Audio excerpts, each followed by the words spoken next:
her, not for you. The Siphon! For Jenny! Yep, we know the deal. No need to reuse voice clips. And the other deal is trading Dark Essence for a cooldown upgrade on the Swarm. So we'll be using that a little bit more. We also have power executions that we can use to use our powers more often. They have such long animations and they require a victim. I don't really bother with them too much. Still have our Model 1887 murder gun. It's going to be toned down considerably here. I love that corpse without the face on the ground there. I don't know how that happened. I never really saw it anywhere else, but it looks really good. The corpses in this game look superb. Kind of a fucked up thing to give that much care and detail, but credit where it is due. Usually, raining down a bunch of light grenades from the upper level means we're moving on to a new phase. Sorta true here. Gotta take out the guys in the upper level. Using the slowdown from the kill actually does give me a good opportunity to aim. Managed to get 2 pretty clean hits on the guy, but it still takes a third to finish him off. I suspect they were throwing weakened enemies at us in the last level when we first got this gun, just to increase the impact that it has. It was effective, but I don't know why they couldn't just give us a ridiculously powerful gun to finish the game off. We won't really be able to rely on it for one-hit kill headshots anymore, or any of the cool stuff we were seeing last time. It's a bit of a shame. Probably be going back to the double Uzis soon enough. Still, very impressive when you can kill a teleporter in like 3 shots. That's the power of gun channeling.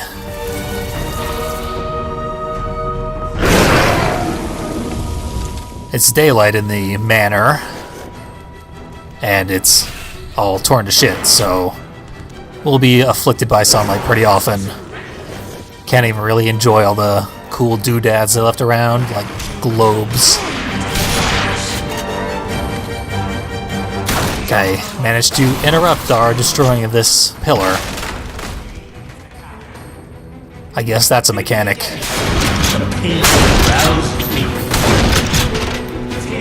Well, I expected to stop using the super shotgun, but I didn't expect to have it stolen by a whipper. Now to find the damn thing, because it's pretty important. I mean, it's not mechanically important, I could live without it, but I like it.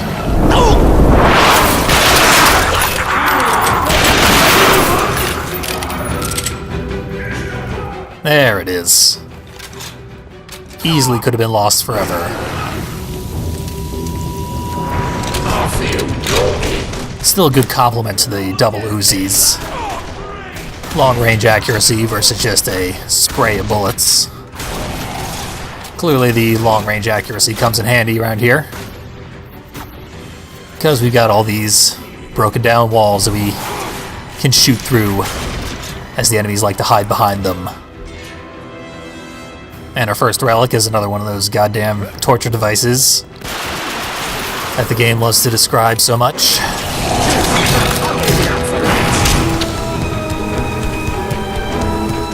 One of Jenny's carnival bears is over here. Adds a bit of unreality to the situation, since there's no earthly reason for the thing to be here.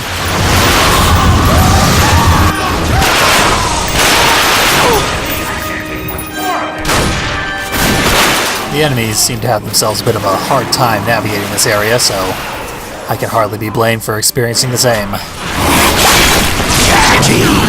She burns! Come, bastard! Yes! Yes! Can't say for sure what triggered that dialogue bit from the darkness.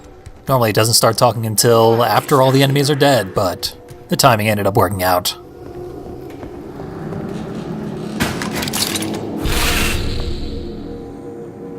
And here I am, lost in the broken down structure again.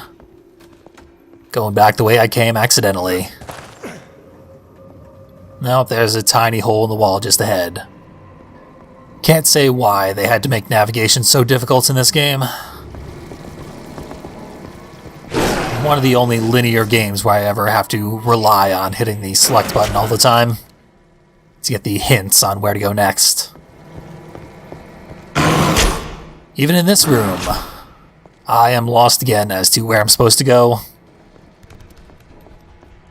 Just gathering ammo, so clearly there's going to be a fight here. But what is going to start the fight? The Darkling is telling us right now. It occasionally serves a purpose, I guess.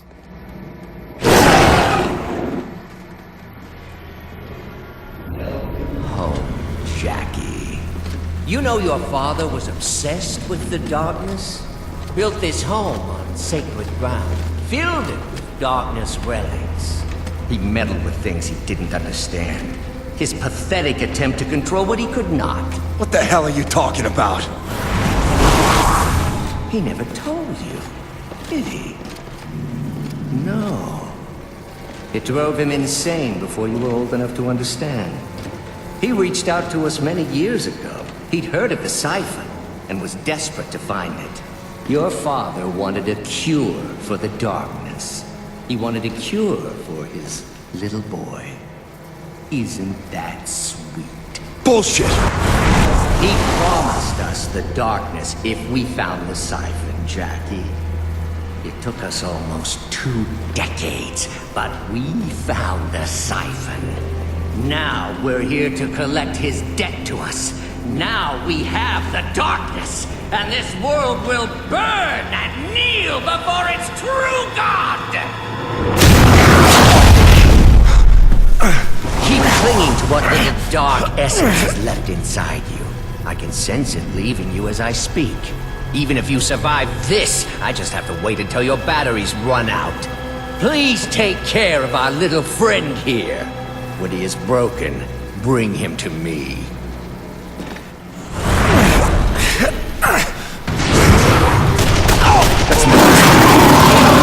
Victor being his classic Bond villain self again. Explaining over and over how Jackie can't possibly win, and in doing so, giving Jackie the opportunity to win. This reveal about his involvement in Jackie's childhood could be inspired by the fact that his comic book equivalent was instrumental in shaping Jackie's life from birth. He's the one who tipped off Uncle Frankie that Jackie was an orphan who is the son of the notorious hitman Danny Estacado. He told Frankie, you adopt this kid, make him your #1 killer, and you'll be the criminal overlord of New York City in no time. Which was true. He did this hoping that a life of violence and immorality would make Jackie the most evil person alive, who was nonetheless utterly obedient to authority. Instead, it convinced Jackie that he was immortal, didn't need help from anybody, and that the universe revolved around him.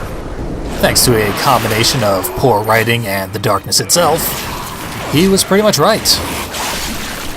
And now that we're getting into his father, it's weird how much they changed from the comics. All the way down to his name. I don't know why they couldn't just keep him as Danny Estacado. He's Carlo Estacado in this game. He started to become a character towards the end of the first volume of the comics. Jackie meets him in a drug-induced flashback, where he sees Danny's death. Which is just that Danny was on a routine hit in a dark alleyway, when he suddenly started vomiting brown foam, and the people he was going to kill gun him down instead. Because apparently the pregnancy clause thing takes a couple hours to kick in.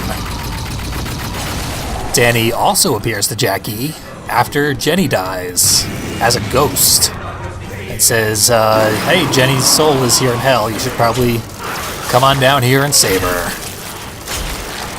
Then, of course, Jackie explodes himself, kills Uncle Frankie with him, then tries to save Jenny, but never does.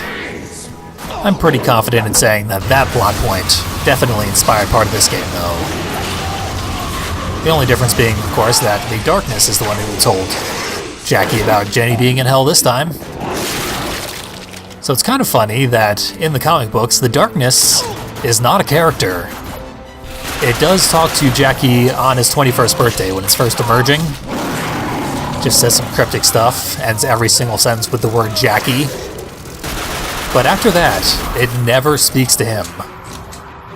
It's just Jackie and the Darklings being endlessly irritating.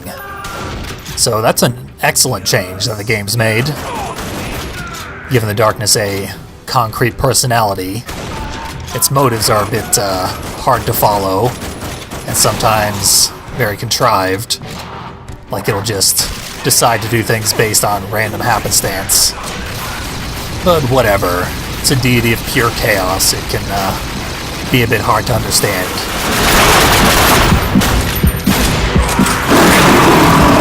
And this fight just keeps on going. I'm fairly certain it's even longer than the one in the carnival, but I found the carnival one to be considerably more difficult. Both are almost certainly going to kill you quite a few times your first time playing this game, though.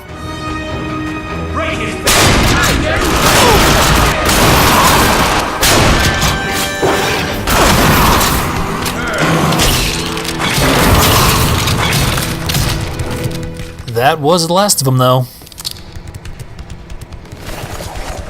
Their final onslaught cracked open this door in the back corner, which will allow us to continue going after Victor. Come on, Jackie. Let's see if you have the nerve. Yes, that Victor. Thank you for demonstrating.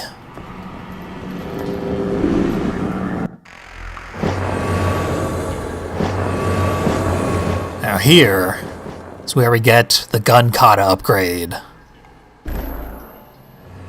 As long as we're dual wielding, when we go into gun channeling, we will auto-target enemies. Makes up for my relative shittiness at first-person shooters, and also Jackie moves the guns around more quickly than you possibly can as a human.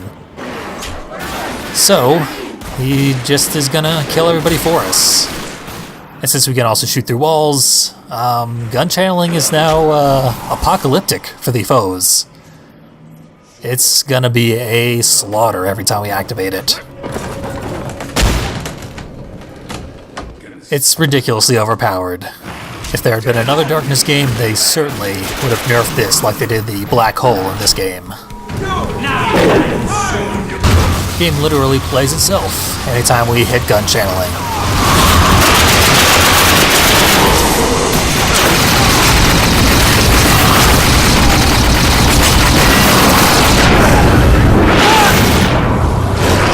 There was our first use of it, and everybody's dead. There were teleporters and 4 or 5 soldiers, and some enemies that I never even really got to see, because they were reduced to chunks too quickly. With just one survivor of the whole onslaught.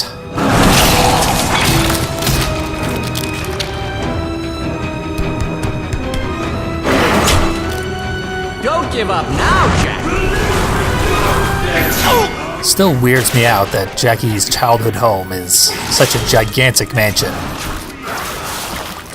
Like, it works for level design, I guess, but not so much for the character. It's supposed to be like a kid who came from nothing to being a unhappy monarch as the Don of the Mafia. But no, he was raised in the largest palace that New York City has ever seen. We might not be in the city anymore. In fact, we probably aren't. City ordinances alone would probably not let a broken down place like this stand. They'd have it crushed. Jack, is that the best dark you could come? And another use of gun channeling. It's pretty much killed everybody again. At this point, we could kick it up to Dawn difficulty, the highest difficulty, and fare pretty damn well. Because even that's not especially well balanced for how strong we've gotten. We wouldn't get the achievement for completing the game on Dawn difficulty unless we replay the entire game from the beginning, though. And that usually happens. Getting a black hole from the very last enemy. It's a waste of a black hole. But also, black holes are kind of a waste in general.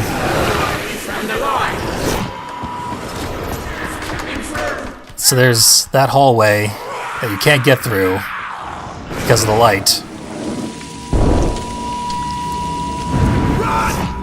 But it's necessary for progress.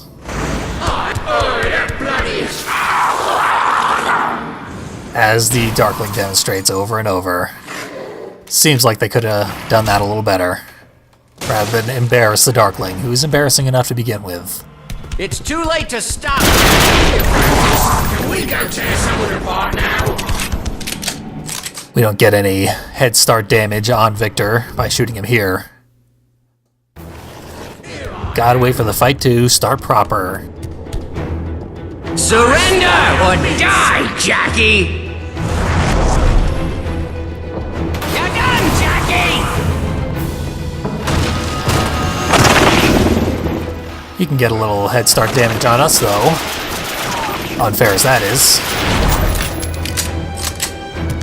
It's almost time for the final confrontation, though.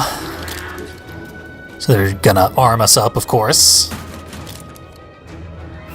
And we'll see if we can spend any points on some more talents. Can't really get anything good at the moment. I should have gotten active pump. I never tried it in this playthrough. I didn't try it until I played through Vendettas on recording. And it's actually quite useful for shotguns like our Model 1887. But oh well. Jackie.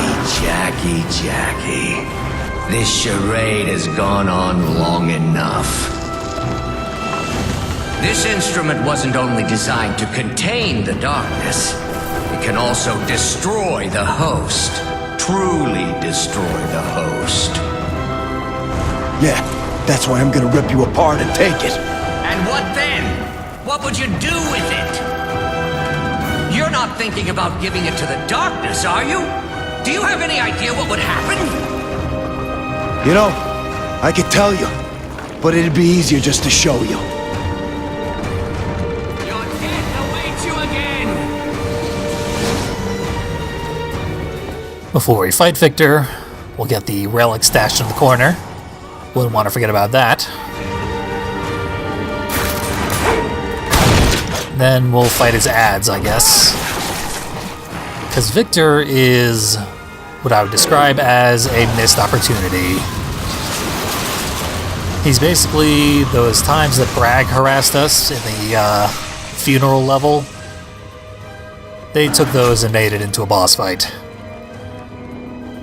Yeah, it's not very exciting. Those segments weren't very good. Having an enemy that's a teleporting turret, basically, was mostly just annoying in the main levels. Certainly does not serve very well as a final boss fight. But it's what we got. And our darkness powers do much more here than they have ever done on previous bosses because they are just so much more powerful than they've ever been before. At half health, he goes completely out of the arena and eventually sends some enemies our way. Death was only the beginning! Any day now we'll be fighting somebody, I assure you. There they are. Victor doesn't even really back him up here. Wouldn't really add anything, but make things slightly more difficult. As usual, enemies mostly serve as a way to recharge our powers and our health. You are born again!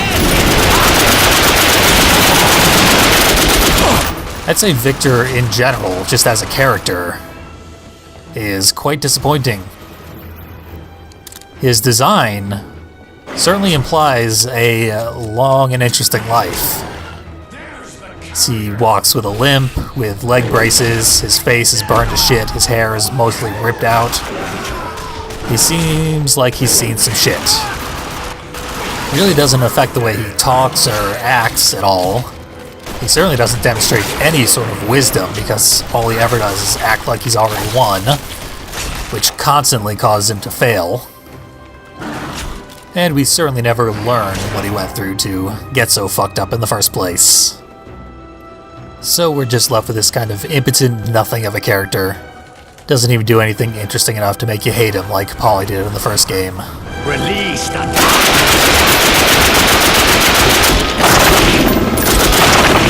He's even effectively shut down by a stop sign.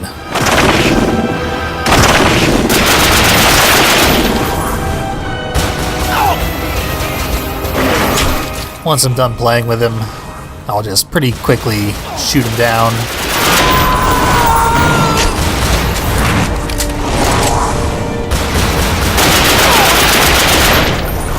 He's more inclined to teleport around at least. But the swarm shuts down his teleporting powers temporarily.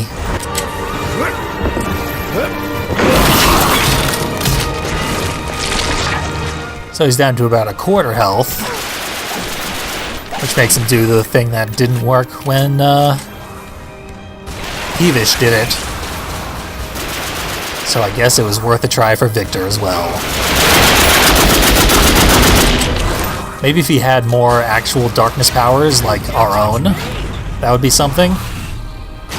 Or maybe if we knew his specific motivation for wanting the darkness, besides non-specific evil. Instead of any of that, we're just gonna finish him off with the best gun, because that's what we have to do. No! Don't give it to the darkness! Please! It will destroy us all! I've considered your proposal and decided it's worth the risk. Yes! Take the siphon! Give me its power! You are nothing! You are unworthy! The siphon will consume you, torture you, send you straight to hell! That's the plan.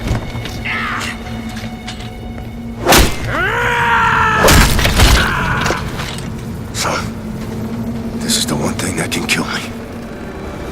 Here goes nothing. Now! You dare defy me! You were never in control. I'm coming for Jenny. Then I'm coming for you.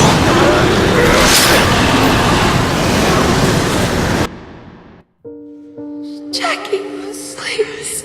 It hurts so much. Hey, Jackie, wake up. He don't look so good. Jeez, maybe it was something he ate. Hey, Jackie, you eat something bad? I ate a clown one time. He tasted funny.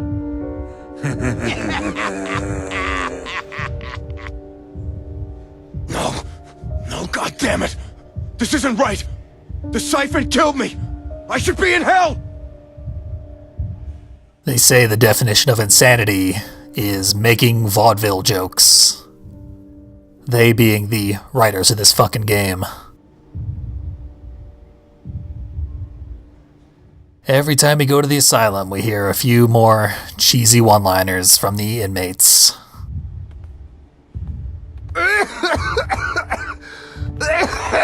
Jack, you okay? Holy shit, Dr. James! Fuck you! You're not real. None of this is real. It's just a fucking distraction. Something to keep me from the darkness. I need to get out of here. Dr. James, it's Jackie. Quick! I need to get to hell! Come on, Jackie. It's gonna be okay. Dr. James! Everything's okay, Jackie. No one's going to hurt you. Hold him, please, Edward. Sure thing, Dr. James. You're not real! None of this is real! It's all just one of its tricks, but I'm not buying it. You got that? Tell your boss that I'm not buying any of this! There's no conspiracy, Jackie. You're in a hospital. You're not well, and we just want to help you. Where is Jenny? Go tell Jenny she's going to have a visitor. I'm on it. Hold him down. Jackie, this is for your own good. There. It's all right now. You've had a bad dream, and we're going to make you feel better. You want to see Jenny? We'll bring you to her office. I think she'll calm you down. Come on, Jackie. It's gonna be okay. What's wrong? Is he dying? We have ways of making him talk. Take him away and have him executed.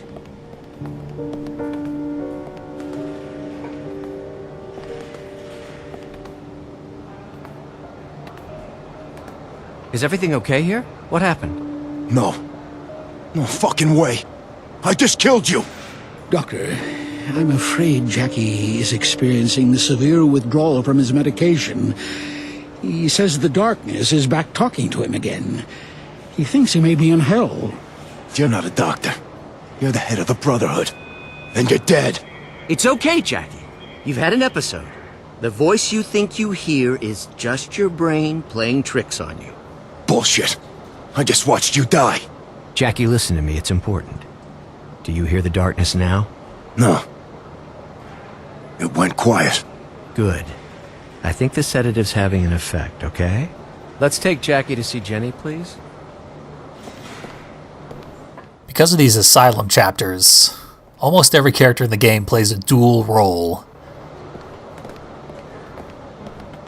Johnny, you gotta help me. Jackie, none of this is real. I know that. Most of the people that play doctors are much better in the asylum. This way, monkey! The only way out is up! Jackie, get back here! Hey, Jackie! This way! I guess we're running away again. With the Darkling. Get back here! Stop it! Wait, no! Don't go up there, please! You'll just get... Oh no, not the Darkling. Anyone but the Darkling. Take me instead. I had a good run. Knew the risks. Made my choice. Oh, I'm gone for good this time. Good luck, monkey. Try not to fuck it up, eh? Damn it, Jackie!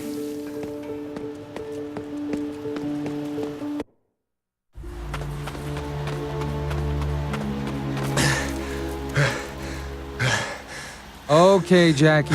Let's just stay calm. Dr. Vic is trying to help you. Jackie? Jackie! Oh, God. Please come away from there. You're going to get hurt. You're not Jenny! Jackie! This isn't a game. If you die here, you are really dead. It's over. No, you're wrong. I die here, I go to hell. Jackie, you're trapped in a delusional cycle, and we're trying to help you break free of it. Jackie, please don't do this. I want to help you. You're just some kind of trick of the darkness. You're not the real Jenny. Jackie, listen to me. There is no darkness. You don't have special powers. If you jump, it's over. You die. Heaven or hell, you're gone. I don't want to lose you. We want you to get well again. You've got to take your medicine.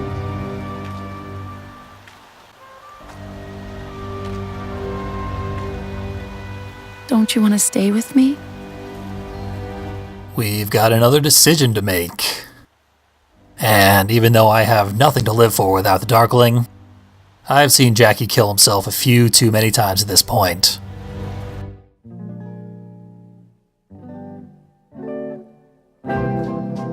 My love must be a kind of blind love. I can't see anyone but you.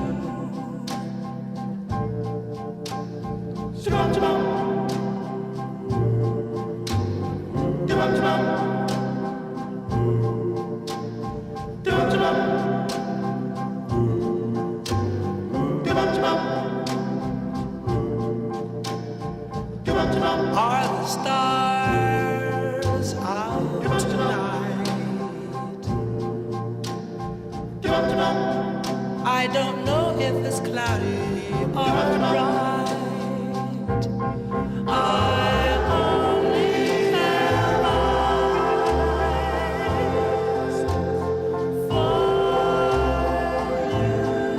We now know the truth of the darkness. Jackie Estacado has been a mental asylum patient who has imagined the events of 2 entire games that we've had to play through just to find that out. Along the way, he has romanced the improbably young Nurse Jenny to have a romantic dance with him, reusing a song that I like quite a bit and is definitely going to get this video content ID'd. I know from experience. And I'm always going to associate it with The Darkness 2 for better or worse. I guess it depends on how much I end up regretting this Let's Play, so it's pretty much fucked. But you know, Darkness 2, it's a good game. Falls into a bit of generic territory along the way. But the most prevalent complaints about it nowadays are the art style, which is one of its greatest assets, I think. It's actually quite good, people just don't like that it is more comic book style. So your mileage may vary as to whether that's a complaint or not. The other most common criticism I saw, every review when this game was new brought up that it was too short. It's kind of odd, because this Let's Play is going to be about 9.5 hours long in total. The Let's Play of the first game was 8.5 hours. And even if you take all the bonus stuff, all the Vendettas mode and all the Relic stories out of the running time of this Let's Play, it's still a good 6 hours or so. And that's all gameplay. The first game was padded to hell and back with just the fakest open world I ever saw. So it's more real gameplay, just less overall gameplay. I think it's a good runtime, especially if you add in that Vendettas is a fully fleshed out game mode that you should go watch if you have skipped it until now. I'm gonna cut off the credits here because they just loop the song again, and we will be seeing the credits again in the real ending next time.